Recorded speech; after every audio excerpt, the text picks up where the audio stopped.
What's going on, everybody? Okay, yes, I am up and walking around. This is day Tuesday with surgery, Wednesday, Thursday, Friday, Saturday, day 4. 4 days post-op, and as you can see, I am walking around. I yesterday had a really good day. So I think I mentioned in my videos that I'd heard from a lot of people that day 3 was the worst day, or getting through the first week was the worst point. And what I'm realizing is that everybody is different. So if you're watching this video because you're getting ready to prep for having spinal fusion surgery, like I had, my PLIF, then my biggest advice that I can give you is gain understanding what other people have had, or what their timeline was, or what they had done at certain increments. But don't assume that that's going to be your timeline, because everybody heals differently. Everybody heals differently. And so, as I'm on day 4 post-op now, yesterday was a really good day. I felt good. I took a shower for the first time in, 5 days then? Hence the hair that's not normally done, but oh well.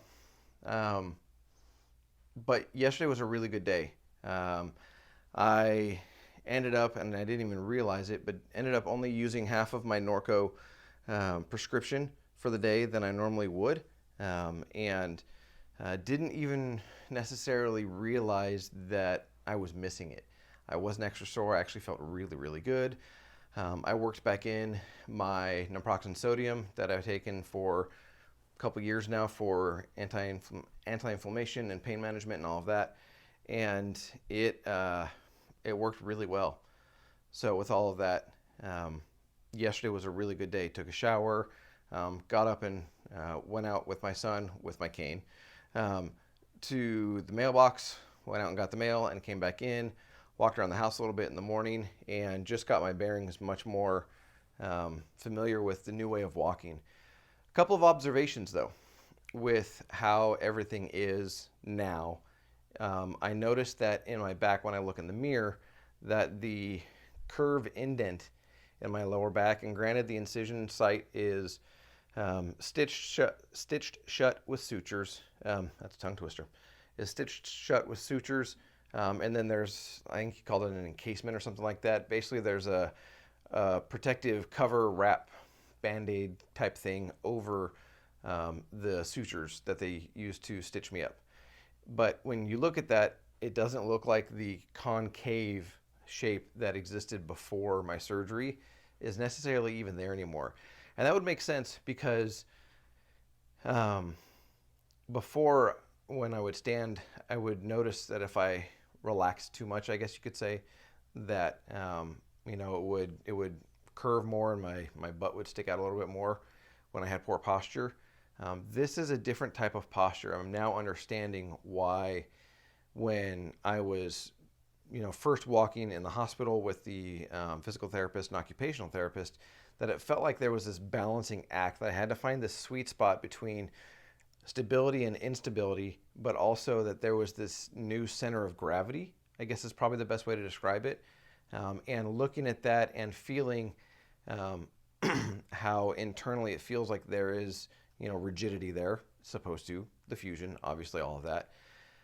That would make sense as to why I felt that way. And so if you're preparing to have a spinal fusion surgery, and I have hyperlordosis, so I have a significant overcurvature of my lower spine, it seems like they may have corrected some of that. I'm really curious to see my post-op imaging that I go in on the 29th. So in a few days, actually, what is it? Today's 23rd, so just less than a week. I go in just less than a week to go and do that. I'm going to sit down with you guys on camera. And so what I do is I've got my recliner here, as I just line up in front of it, and it's spreading my legs out pretty wide, a little bit wider than shoulder length. And then I just slowly go down and boom, and sit on the chair. And then I scoop myself back. So I'm going to do that here, and then gently lean back, and I'm in place. So what was I saying? Oh, imaging afterwards. So I'm looking forward to the imaging afterwards, to see what my spine looks like. And if the curvature, if my lordosis in the lower part of my spine has been improved, because it certainly feels like it as of right now. The one thing that did come in this morning, early in the morning before I got out of bed and everything, was I can definitely feel my sciatic nerve going down my right leg. It goes down um, through my right butt cheek and basically from my probably about 90% the way up towards my butt cheek from where my knee bends, um, on the interior side, so the side that's in between my legs, going from there straight down and to just about my toes. There's definitely some discomfort and some tingling and different things like that. From everything that I've looked up and read and researched, it's normal because obviously these nerves were pinched and um, squeezed for only God knows how long before the surgery. And then during surgery, they got moved and jostled and adjusted, and there's inflammation and all sorts of things. Some of the literature that I read talked about there being scar tissue there, obviously not having any previous surgeries there or medical treatment there. Internally, there isn't any scar tissue that I'm aware of because there hasn't been any traumatic injury. And so it's just because of the surgery. But that's pretty uncomfortable. On a scale of 1 to 10, it's probably 3.5 to 4. It's beyond irritating to where it's like, okay, that's just not comfortable. I need to adjust the way I'm sitting or the way I'm laying. I did adjust to sleep. I just laid there. I didn't actually sleep, but I went from how I sleep straight on my back now with a pillow wedged underneath my knees and propped up underneath my head to on my right side with a pillow between my legs and just to see how it was comfort wise. And that actually was more comfortable than laying on my back this morning after the sciatica had kicked in. And so it's a matter of just learning your body, and in many ways, it's a matter of relearning what's going on within my body, within my back, and how everything's feeling.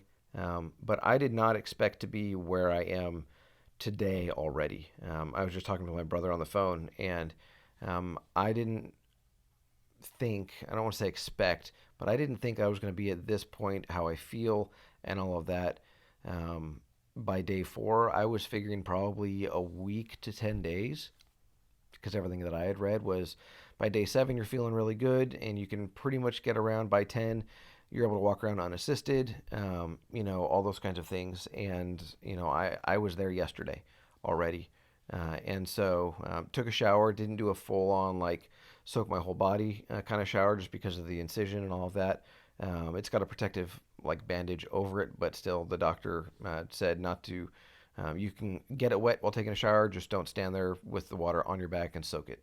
And so that's what I did. I stood and gave myself a nice shower last night, which was very nice to finally feel clean after all of the stickiness and residue and adhesive and all that from the IVs and everything else that was on my arms and everything. The stickiness from the 12 lead EKG monitors, all those different things. To get all of that cleaned off was really, really nice. Took quite a while, but it was really nice.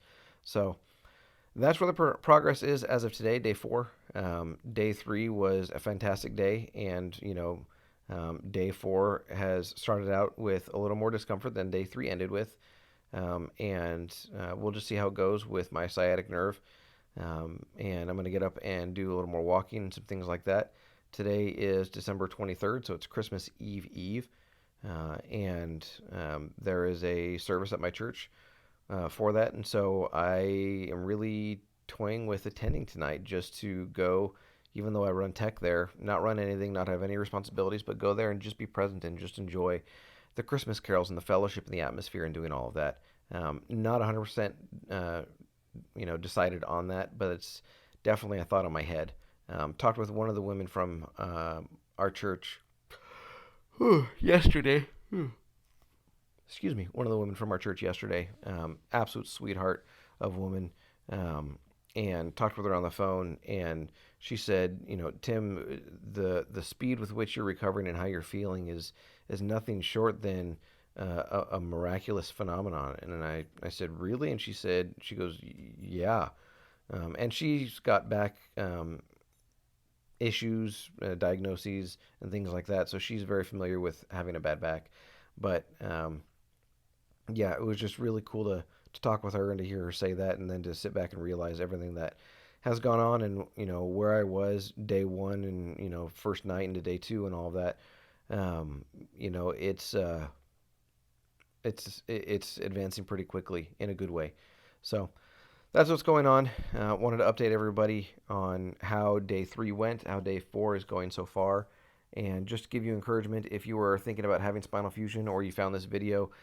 Because, like me, you wanted to listen to, hear, see whatever it was you could before you had your surgery, so you had the best idea as to what a game plan might look like. You know, just take what I gave as input and put it all together, and just know that not everything's going to work out the same timeline as mine. There are some people that have taken much longer, but I also remember first day post op, the day that I came home, saying I have no idea how people have fusion in the morning and go home that same evening, and because I just wasn't there. And so everybody's going to go in their different timeline, their different process. Don't feel like you're behind.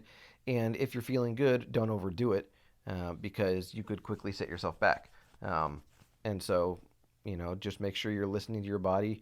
And like an athlete, listen to your body, and it'll tell you before it gets to the point where it's too late, that you need to take a step back. You need to take it easy. You need to go lay down, whatever it may be. Just listen to your body. So, alrighty, that is an update from halfway through day four. Thank you everybody for the comments, everything, the input, the nutritional input that I've been getting from people, and make sure you're eating your protein and this and that. And I am appreciative of all of that information. Thank you so much. And we'll just see where it continues to go from here. I don't know when the next update will be, if it'll be tomorrow or the next day is Christmas, so probably not Christmas Day. But yeah, we'll go from there and we'll figure it out together.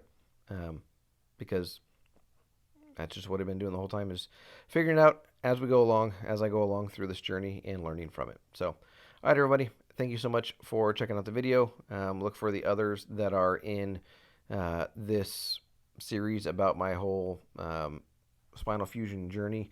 You can click right over here at the end of the video, and you'll be able to see that whole label with all of those together and watch all those videos. So, all right, thank you, everybody. Take care. See you in the next one.